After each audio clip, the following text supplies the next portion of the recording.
हिंदी व्याकरण सीरीज में आप सबका बहुत बहुत स्वागत है। हम लोग आज पढ़ेंगे वचन। वचन एक ऐसा टॉपिक है जिसमें से प्रतियोगी परीक्षाओं में प्रश्न बन ही जाते हैं। एक या दो प्रश्न हर परीक्षा में आता है। आज इसी को हम विस्तृत रूप में जानेंगे कि किस प्रकार वचन जो है ये जो विकारी शब्द हैं जैसे संज्ञा, सर्वनाम, क्रिया, विशेषण, इनको किस प्रकार प्रभावित करते हैं और किस प्रकार से ये बनते हैं। तो आइए जानते हैं। पहले जानते हैं वचन क्या है। वचन अगर हम कुछ बोल रहे हैं इसे भी वचन कहते हैं। व्यवहारिक रूप में अगर हम कहते हैं कि ये कटुवाणी है, इसको हम वचन का अगर शाब्दिक अर्थ लेते हैं तो वाणी से ले लेते हैं। तो वाणी कटु भी हो सकती है और मृदुल भी हो सकती है, मृदुल भी हो सकती है। ये चीजें हैं जो ये व्यवहारिक रूप में है। वचन कटु है और वचन मृदुल। लेकिन जब हम इसे व्याकरण के रूप में देखते हैं तो इस वचन का अर्थ होगा संख्या।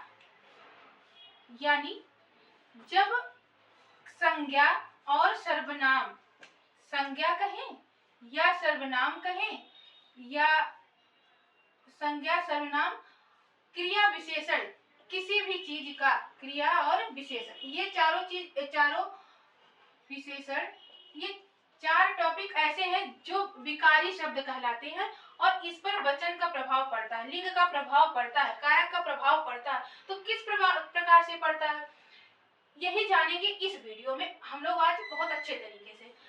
तो जब ये संख्या बताए, संज्ञा का संख्या बताए, सर्वनाम का संख्या बताए, क्रिया का संख्या बताए और कारक के द्वारा बताए, तो ये सारी चीजें जब ये व्याकरण में ये संख्या का रूप ले लेता है तो उसे हम वचन कहते हैं।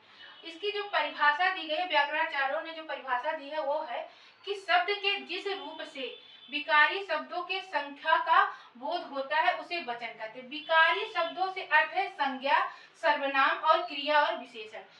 जब भी विकारी शब्दों का नाम लिया जाए तो संज्ञा, सर्वनाम और क्रिया विशेषण को ही हम समझते हैं। तो इसमें जब संख्या का बोध हो, हमें जैसे कोई भी चीज बोला जाए और हमें पता चले वो एक है, दो है या अनेक है, तो जो ऐसा हमें ज्ञात होता है तो उसे हम व्याकरण में वचन कहते हैं। और व्यवहार में अगर पूछा जाए कि वचन क्या है तो वाणी को हम वचन कह सकते हैं। अब व्याकरण में जो है, हिंदी व्याकरण में जो प्रकार है वो कितने प्रकार के हैं? दो प्रकार, एक वचन कहते हैं और दो वचन। यानी कि किसी के एक संख्या होने का बोध कराए और किसी के एक से अधिक संख्या होने का बोध कराता है तो उसे हम बहुवचन कहते हैं। लेकिन अगर यहाँ एक चीज और नोट करके लिख लीजिए, अगर यही बात पूछा जाए कि हिंदी में संख्या कितने प्रकार के हैं, वचन कितने प्रकार के होते हैं हिंदी में, तब हम उत्तर देंगे कि दो प्रकार के होते हैं। लेकिन अगर यही प्रश्न बन जाए कि संस्कृत में वचन कितने प्रकार के होते हैं, ये भी प्रश्न बना हुआ है, वचन के प्रकार हैं, तो उत्तर होगा तीन। अब वो तीन कौन से होगा? एक वचन और दूसरा होगा द्विवचन और तीसरा होगा बहुवचन। बहुवचन। अब ये क्या हुआ है कि जहाँ एक का बोध हो वो एक वचन हो और जहाँ दो व्यक्तियों का, दो वस्तुओं या दो स्थान का, दो चीजों का बोध हो वहाँ द्विवचन और दो से अधिक को वहाँ पर बहुवचन कहा गया है। लेकिन हिंदी व्याकरण में क्या किया गया है कि जब किसी एक व्यक्ति का, एक चीज का बोध होता है तो वो एक वचन के अंतर्गत आता है। लेकिन जब एक से अधिक का, यानी चाहे वो दो ही क्यों ना हो या बहुवचन बने बहुत सारे हो, तो वहां पर हम बहुवचन लगाते हैं, वहां पर ये द्विवचन का प्रयोग नहीं होता। ये हमें ध्यान में रखना है कि संस्कृत में वचन के प्रकार तीन है और हिंदी में दो है। ये हमें हमेशा रखना भी है और ये यहाँ से प्रश्न बन भी चुके हैं। अब एक वचन क्या है? शब्द के जिस रूप से किसी व्यक्ति, वस्तु, पदार्थ आदि का एक होने का बोध हो तो वो क्या है? एक वचन। यानी जैसे चिड़िया, लड़का, नदी, मेज। यहाँ चिड़िया कहने से एक चिड़िया का बोध हो रहा है, लड़का कहने से एक लड़के का और नदी कहने से एक नदी का और मेज कहने से एक मेज का बोध हो रहा है। तो जाहिर सी बात है ऐसे शब्द क्या है? एक वचन के हैं। तो बहुवचन क्या है? किसी व्यक्ति, वस्तु, पदार्थ आदि का एक से अधिक होने, शब्द के जिस रूप से किसी व्यक्ति, वस्तु, पदार्थ आदि का एक से अधिक होने का बोध हो तो वो क्या है? बहुवचन हो। तो कैसे? जैसे चिड़िया, अब जब यहाँ हम चिड़िया बोले तो एक चिड़िया का बोध हो रहा। अब ये जब चिड़िया या ये मात्रा लग गया तो हमें बहुत सारी चिड़िया यानी एक से अधिक है, तो जाहिर सी ये शब्द क्या है, बहुवचन है। लड़का एक वचन है और लड़के यहाँ पे मात्रा लग गया, बिंदी लग गया, तो ये बहुवचन का बोध करा रहा है। नदिया, नदी, तो नदी एक नदी, अब यहाँ नदिया जो कहा गया है तो एक साथ कई नदियों के बारे में बात किया जा रहा है, तो जाहिर सी बात है ये बहुवचन है। मेज एक वचन है लेकिन मेजे यानी कई सारे मेज है यहाँ पर, तो उसको हम क्या कहेंगे, मेजे, और ये कैसा शब्द है, बहुवचन है। घोड़े, घोड़ा कहा गया तो एक वचन है, अगर मान लीजिए घोड़ा कहा गया तो एक वचन है, लेकिन अगर घोड़े कह दिया गया तो ये बहुवचन है। अच्छा, तो ये बात आती है कि एक वचन और बहुवचन बनता कैसे, होता कैसे, तो इसके कई सारे नियम है। तो आइए जानते हैं कि नियम क्या है कि एक वचन से बहुवचन बनता और बहुवचन किस प्रकार से एक वचन में प्रयोग किया। तो नियम नंबर 1 है, कह रहा आकारांत पुल्लिंग शब्द में नहीं शब्दों में आ के जगह ए लगाकर बहुवचन बनाया जाता है। अब ये जानिए आकारांत क्या है। जब हम कोई शब्द लिखते हैं, जैसे लिख दिए हमने राम, तो जब राम ये लिखे हैं जो अंतिम वर्ण है, यहाँ पर जाहिर सी बात है कि हर्ष आ है, तो ये किस प्रकार का शब्द है, अकारांत है, ये अकारांत है और ये पुल्लिंग है क्योंकि ये पुरुष का बोध करा रहा है तो इसलिए यह पुल्लिंग शब्द है। लेकिन अगर कह दिया जाए रमा, अब ये जो शब्द है यहाँ पर दीर्घ आ है, हम लोगों ने पढ़ा है जहाँ पे मात्रा लगा होता है वो दीर्घ आ को संकेत करता है, तो यहाँ पे दीर्घ है, तो ये कैसा शब्द है, आकारांत है, ये आकारांत शब्द है। और आकारांत है और ये क्या है, स्त्रीलिंग है, क्योंकि जो ये शब्द है ये राम पुल्लिंग का बोध करा रहा है और रमा जो है वो स्त्रीलिंग का बोध करा रहा है, तो ये आकारांत है।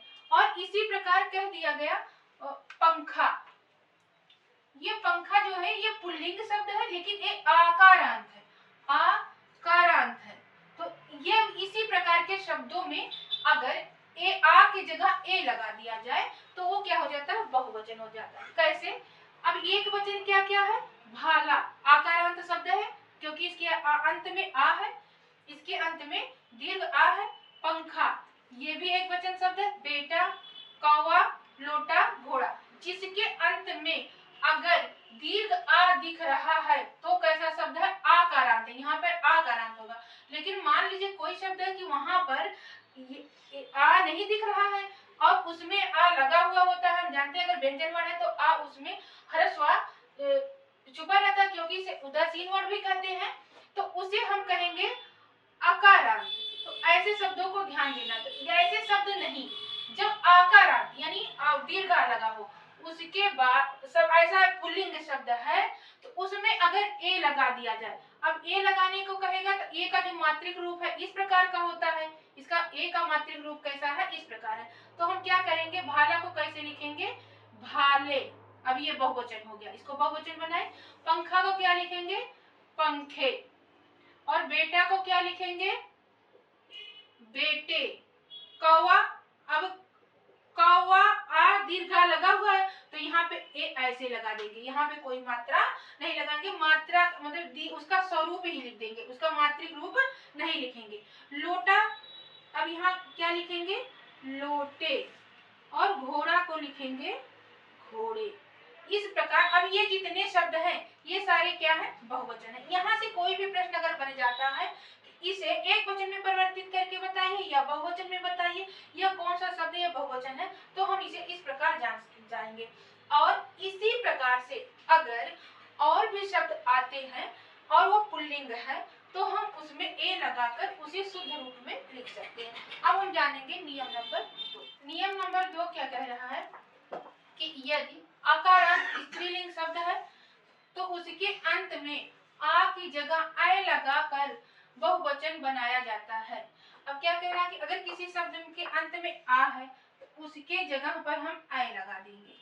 अब इसका मात्रिक रूप क्या हो जाएगा, ऐसे लगा रहेगा और यहाँ पर बिंदी होगा, तो जो जगह का अभाव भाव जब होता है तो हम इसको क्या लिख देते हैं, ऐसे लिखते हैं और इस प्रकार लिखते हैं और यहाँ पे सिर्फ बिंदी लिख देते हैं। तो हमें ये ध्यान रखना है कि यही बिंदु चंद्र बिंदु ही यहाँ पर बिंदी होता है जब हम शुद्ध वर्ण कोई लिखते हैं।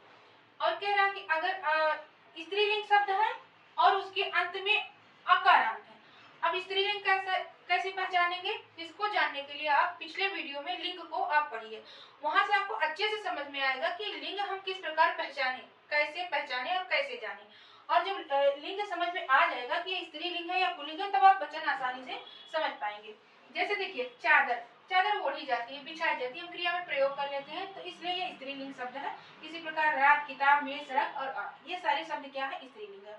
और इसके अंत में अकारांत है, यानी यहाँ पर जो है हरस्वार छिपा हुआ है। तो हम क्या करेंगे, इसमें हम जोड़ देंगे एक, और जब जोड़ेंगे तो बराबर क्या बन जाएगा, चादरे। क्या बनेगा, चादरे। इन सब में हम जोड़ेंगे आई को। ये आई जो होगा, देखिए यहाँ पर मात्रिक रूप इसका क्या है, सबका ये है, हमने इसे पढ़ लिया है। और बराबर क्या हो जाएगा, रातें। और यहाँ पर आई लगाएंगे और बन जाएगा शब्द, क्या बनेगा, किताबें। शब्द है मेज और इसके साथ आई लगाएंगे और शब्द बन जाएगा मेजें। फिर शब्द है सड़क, सड़क क्या है, स्त्रीलिंग शब्द है। ये प्रश्न में भी कई बार आया है कि सड़क किस प्रकार का शब्द है, पुल्लिंग है कि स्त्रीलिंग है कि नपुंसक है।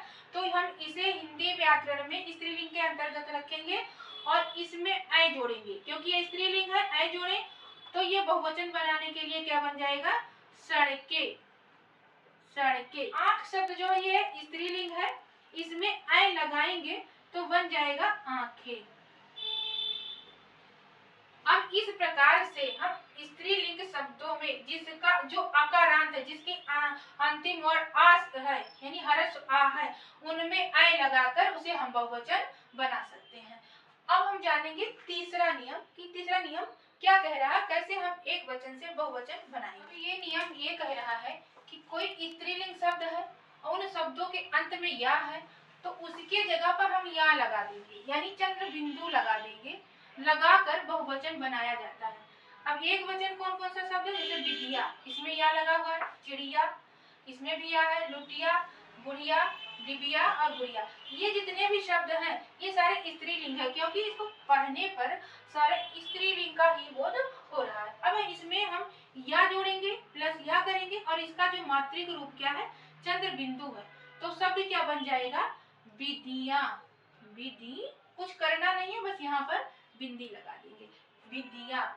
उसके बाद यहाँ भी चंद्र बिंदु लगाएंगे तो बन जाएगा चिड़िया।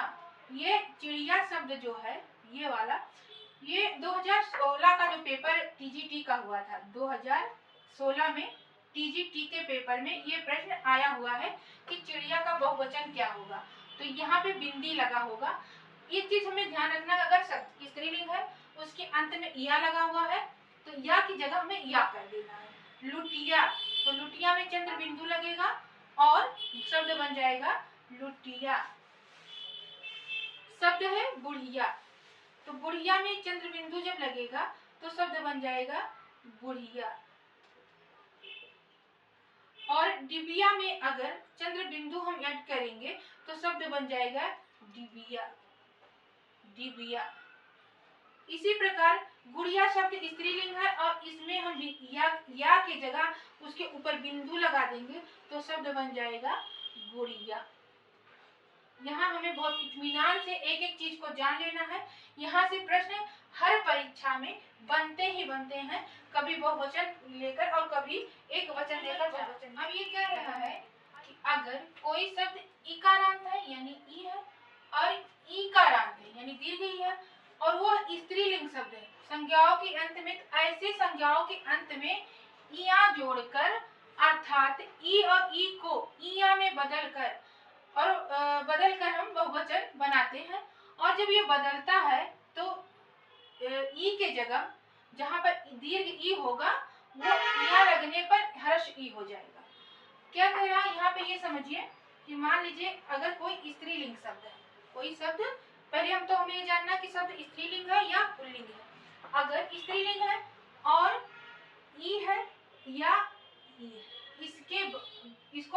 के लिए हमें इया लगाना होगा, और इसके लगाने पर जब ये दीर्घ ई रहेगा, जिस शब्द के अंत में दीर्घ ई रहेगा वो क्या हो जाएगा, ये तो अपना सेम रहेगा, लेकिन ये बदलकर हर्ष ई हो जाएगा, यानी दोनों का उच्चारण बहुवचन में हर्ष के रूप में होगा। और किस प्रकार होगा, आइए हम कुछ शब्द ले लिए हैं उसको जानते हैं।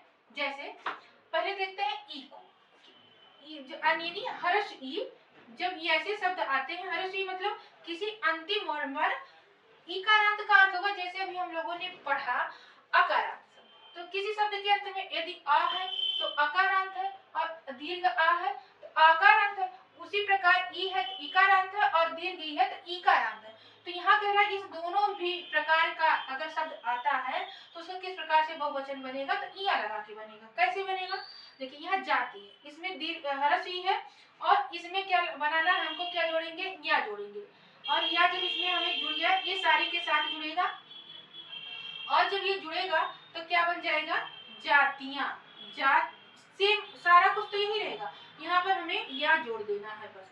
यहाँ पर नीति है तो नीतियां, यहाँ हमें ज्यादा कुछ नहीं देखा, बस ये देखना है ये एक वचन का बोध करा रहा है, और जब हम इसे बहुवचन में लिखते हैं तो क्या हो जाता है, इस प्रकार से लिखा जाता है, ये बहुवचन का बोध करा रहा है। और ये विधि है, एक विधि की बात बता रहा है, और ये जो है ये विधियां जो है बहुत सारे विधि यानी नियम का बात कर, समिति किसी एक का बोध करा रहा है, और समितियां जब हो जाएगा, समितियां ये बहुत सारी समितियों का बोध कराएगा। लिपि किसी एक लिपि की बात हो रही है, और जब इसे बहुवचन बनाएंगे तो लिपियां हो जाएगा।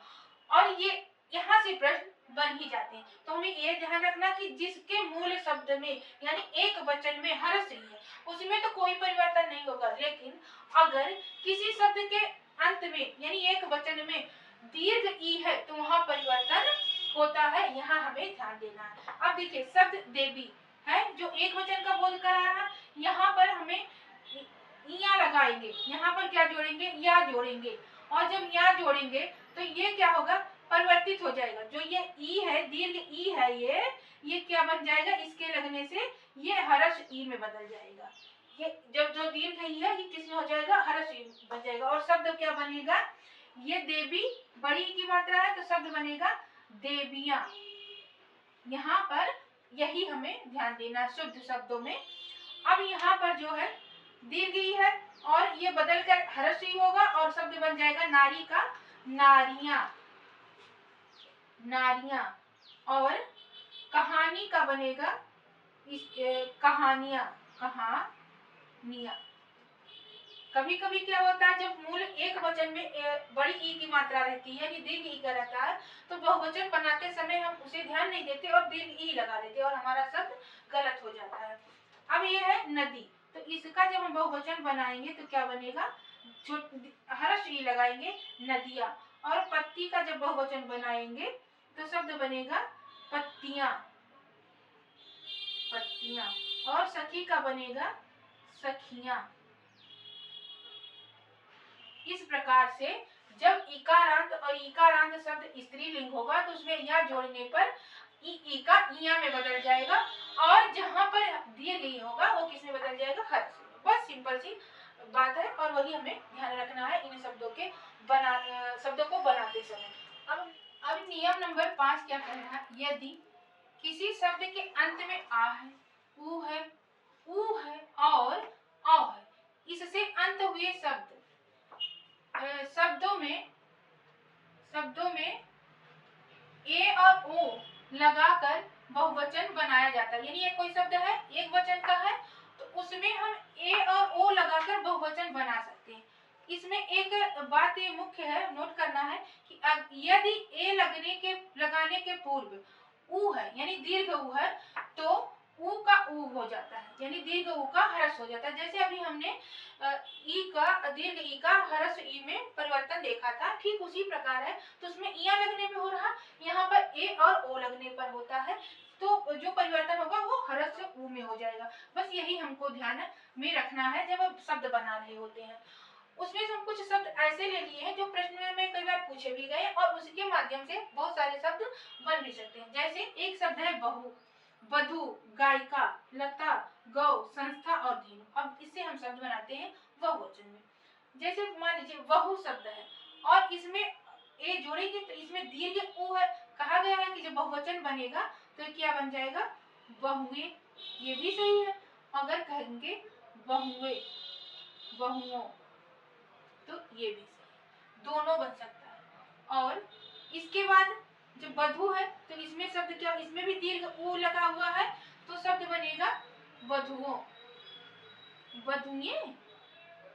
और ये भी बनेगा बधुओं। ये दोनों शब्द हमें ध्यान में रखना है। अब शब्द है ये हम जोड़ेंगे इसमें, गायिका में गायिकाएं। गायिका एक वचन शब्द है। देखिए यहाँ पर हरषि है तो कोई परिवर्तन नहीं होगा, वो ऐसे कैसे लिखा जाएगा। और अगर इसको लिखेंगे गायिकाएं, गायिकाओं हो जाएगा, दोनों शब्द सही है। लता है, इसमें हम एक किए तो लताएं और लताओं। और एक शब्द है गौ, तो इसमें जब करेंगे यदि करेंगे तो गौएं, बहुत सारी गाय और गांवों। इसका ओ लगाने में यही शब्द ज्यादा शुद्ध होता है, लेकिन अगर ये लगता है तब भी ये हम सही मानते हैं इस नियम के तहत। गांवों। संस्था, संस्था एक वचन है और इसे हम बहुवचन बनाएंगे इन दोनों को जोड़ने पर, तो शब्द बन जाएगा संस्थाओं, संस्थाएं। संस्थाएं ये भी सही है, और संस्थाओं। इस प्रकार ये बहुवचन। कभी दोनों देकर नहीं पूछेगा, हो सकता है दोनों देकर पूछे तो दोनों प्रश्न में भी रहेगा, और नहीं रहेगा तो दोनों अलग अलग आंसर देकर नहीं पूछेगा। अगर बाय द वे पूछ भी लेता है तो वो प्रश्न गलत ही हो जाएगा, यानी नियम रूल के तहत अगर हम आंसर करते हैं तो हमारा प्रश्न सही बन जाता है। और धेनु, अब इसको जो हम बनाते हैं सब, तो धेनुए, धेनु ये बनेगा, और धेनुओं भी हो जाएगा, धेनु। ये सारे शब्द जो है, पांचवा नियम हमें ये सिखाया। अब हम जानेंगे इसके कुछ शब्द, ऐसे शब्द है। ये नियम नंबर 6 में क्या कह रहा है, कुछ ऐसे एक वचन शब्द संज्ञा होते हैं जिन शब्दों में लोग, गण, जन, समूह, वृंद, दल, वर्ग ऐसे वर्णों को लगाकर, ऐसे शब्दों को जोड़कर हम बहुवचन बनाते हैं। किस प्रकार से बनता है बहुवचन, तो देखिए जैसे गण है, छात्र, शिक्षक, नेता, भक्त, देवता, देव, श्रोता, पाठक, ये सारे शब्द क्या है, एक वचन के हैं। जब हम इसमें लिखते हैं छात्रगण, छात्रगण जोड़ देते हैं तो बन जाता है बहुवचन। शिक्षकगण, इसमें हमने गण जोड़ा तो बन गया बहुवचन। नेतागण, इसमें गण जोड़ दिए तो बन गया बहुवचन। भक्तगण, तो ये बन गया बहुवचन। देवता एक वचन है और इसमें गण जोड़ दिए तो बन गया बहुवचन। देव जो है एक वचन है और इसमें गण जोड़ दिए तो बन गया देवगण, और शब्द बन गया बहुवचन। और श्रोतागण, ये श्रोता शब्द जो है एक वचन है और उसमें जो हमने गण लगा दिया तो शब्द बना श्रोतागण, और शब्द बन गया जो वचन, ये अगर वचन है तो ये बहुवचन, एक वचन से बहुवचन परिवर्तित हो गया। पाठक शब्द है तो ये एक वचन है और इसमें हमने गण लगाया तो शब्द बन गया पाठक गण, और शब्द ये क्या है, बहुवचन। ये एक वचन है और ये बहुवचन है, गण लगा हुआ शब्द बहुवचन हो जाएगा जबकि उसके पहले एक वचन है। इसी प्रकार वृंद शब्द है, जब हम कहते हैं कवि एक वचन है और हमने कहा कवि वृंद, जब ये कवि वृंद कहें तो ये क्या हो गया, बहुवचन। ये एक वचन है और ये बहुवचन। ये एक वचन है और नारी वृंद, नारी वृंद ये बहुवचन हो गया। मुनि एक वचन है और मुनि वृंद, मुनि वृंद ये क्या हो गया, ये बहुवचन हो गया। इसी प्रकार जन शब्द है, स्त्री जन, इसमें हमने जन जोड़ा, जब स्त्री जन हो गया तो बहुवचन हो गया। और प्रजा एक वचन है लेकिन प्रजा जन जो है वो बहुवचन है। वृद्ध जन जो है वो भी बहुवचन है। कुछ शब्द हैं जिसमें वर्ग लगा के बहुवचन बनाया जाता है, जैसे मजदूर और मजदूर वर्ग, ये सभी मजदूरों की बात करने लगा तो ये बहुवचन हो गया। अधिकारी कोई एक है तो भी अधिकारी है, बहुत सारे हैं तभी अधिकारी होंगे, तो जो अधिकारी शब्द है तो वो क्या है, एक वचन। इसी में अधिकारी वर्ग कह दिया गया तो क्या हो गया, बहुवचन शब्द हो गया। बंधु वर्ग ये शब्द क्या है, बहुवचन है। बंधु शब्द एक वचन था, लेकिन इसी में वर्ग लग गया, शब्द बन गया बंधु वर्ग, और ये क्या बन गया बहुवचन। इसी प्रकार है दल एक शब्द, किसी शब्द के साथ अगर दल शब्द लगा हुआ है तो क्या कौन सा शब्द है बहुवचन। जैसे टिड्डी है तो ये एक वचन है, इसमें हम जब दल लगा देंगे टिड्डी दल तो ये क्या बन गया बहुवचन। और विपक्षी शब्द जो है ये एक वचन, इसमें हमने शब्द लगाया विपक्षी दल, तो जब विपक्षी दल लगा देंगे तो क्या बन जाएगा बहुवचन बन जाएगा। और कुछ शब्द है जैसे समूह लगा के बहुवचन बन जाता है, जैसे कह देंगे जन समूह, जन समूह। एक शब्द बनता है मंडल लगाने से भी बहुवचन बन जाता है, जैसे मंत्री मंडल, मंत्री मंडल। तो ये सारे कुछ शब्द हैं जो जैसे समूह हुआ, मंडल, दल, गण, जन और वर्ग, ये सारे शब्द अगर किसी एक वचन संज्ञा के साथ जुड़ जाता है या एक वचन शब्दों के साथ जुड़ जाता है तो वो जो बनने वाला शब्द होता है वो क्या हो जाता है बहुवचन हो जाता है। तो ये था नियम नंबर 6। कुछ महत्वपूर्ण बिंदु है जिसके बारे में हम जानते हैं। जैसे अगर कहीं आदर प्रकट किया जाए, किसी चीज के लिए, किसी व्यक्ति के लिए आदर प्रकट किया जाए, अपने बड़े से के लिए कोई बात कहा जाए तो वहां पर एक वचन होते हुए भी बहुवचन का प्रयोग किया जाता है।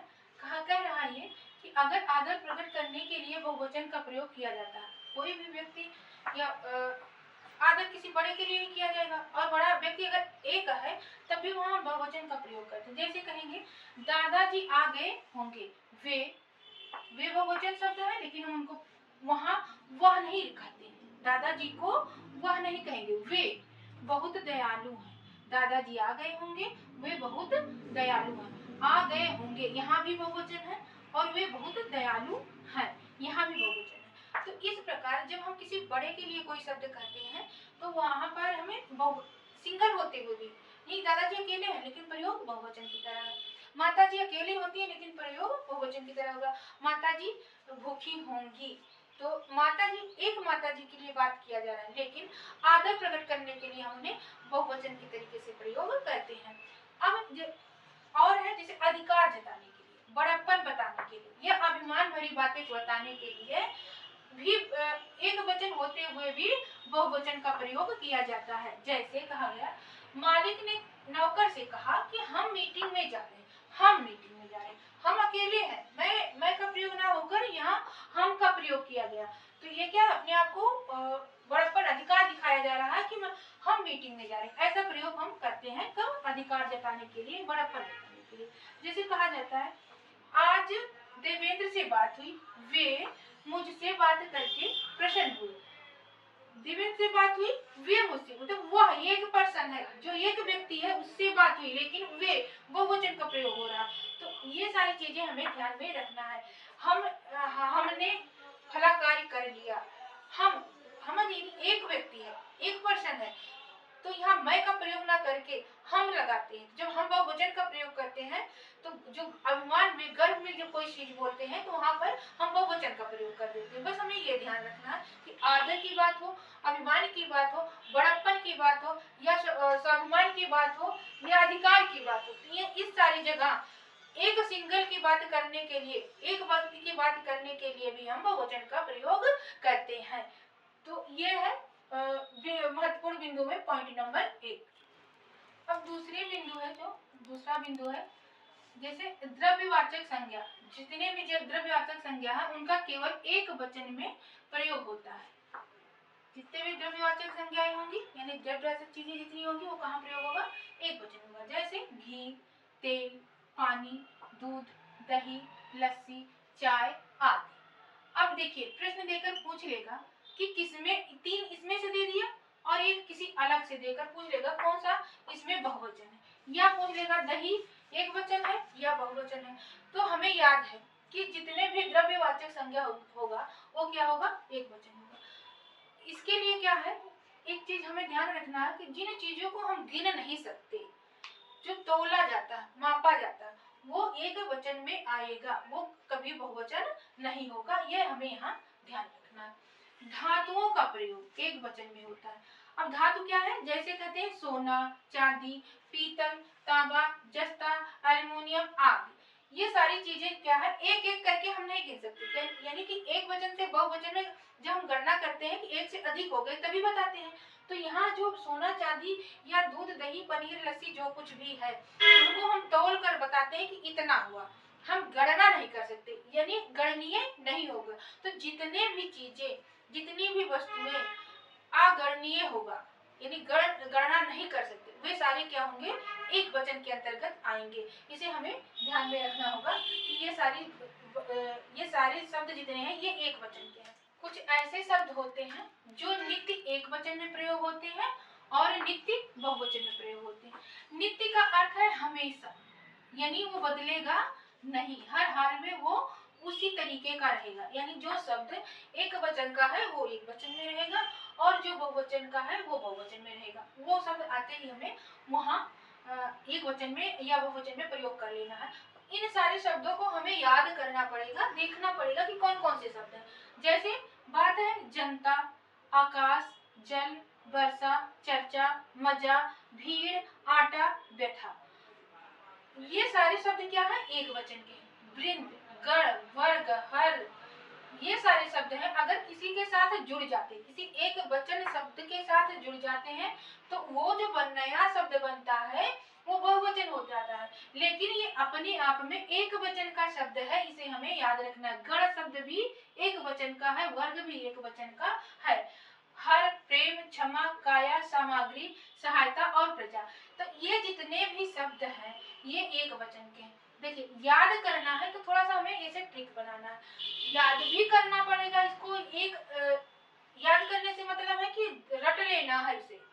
कुछ चीजें होती है कि रटना भी पड़ता है, अब ये उसी में से है। जैसे कहते हैं जनता, कोई जनता है जो आकाश के नीचे खड़ा है और आकाश क्या है, जल का वर्षा कर रहा, लोगों में चर्चा हो रहा, मजा आ रही, भीड़ इकट्ठा हो रहा है, आटा का व्यथा यानी कंगाली पड़ गई जब वर्षा हुई। इस तरीके से हम ट्रिक के माध्यम से याद कर सकते हैं। वृंद, गण, वर्ग और हर, ये तो हम पढ़ चुके हैं कि किसी के साथ जुड़ते हैं तो वह वचन का प्रयोग हो जाता है, लेकिन ये यहाँ एक वचन के हैं। और यहाँ भावनात्मक चीज है, काया से प्रेम और क्षमा करते हैं और प्रजा की सहायता होती है। तो इस प्रकार सामग्री, ये सारे शब्दों को हम थोड़ा थोड़ा जोड़कर एक दूसरे से याद कर सकते हैं कि सारे शब्द क्या है, नित्य एक वचन। इसी प्रकार कुछ शब्द होते हैं जो नित्य बहुवचन होते हैं, यानी हमेशा बहुवचन में ही प्रयोग होते हैं। जैसे दर्शन, प्राण, हस्ताक्षर, अक्षत, समाचार, लोग, होश, ओठ, रोम, बाल, बोल, बाल आए या केस आए, ये दोनों शब्द बहुवचन के हैं। अस्त्र या आंसू दोनों बहुवचन है। भाग्य और आशीर्वाद, तो ये सारे शब्द क्या है, बहुवचन के हैं। तो कुछ ऐसे शब्द हैं जिसे हमें पढ़ना पड़ेगा, यानी कि उसे बार बार पढ़ना पड़ेगा, रटना पड़ेगा और यहाँ से प्रश्न बन जाता है। जैसे प्राण हुआ, दर्शन हुआ, होश हुआ, हस्ताक्षर हुआ, ये लगातार प्रश्न में आते रहे हैं। और यहाँ पर ये दोनों में से हुआ जनता और भीड़, ये सारे शब्द क्या है, प्रश्नों में बार बार प्रतियोगी परीक्षाओं में पूछे गए हैं। तो कुछ चीजें ऐसे हैं जो हमें रट ही लेना है। तो इस प्रकार आप इसको पढ़िए और चिंतन मनन करिए, नोट बनाइए और लोगों तक शेयर करिए। जो यहाँ से बहुत सारे प्रश्न आते हैं, सब्सक्राइब करिए, लाइक करिए, जिससे मेरा भी उत्साह बढ़े। और मिलते हैं नेक्स्ट वीडियो में नए टॉपिक के साथ और अच्छे से। तब तक आप लोग पढ़ाई करिए, मस्त रहिए।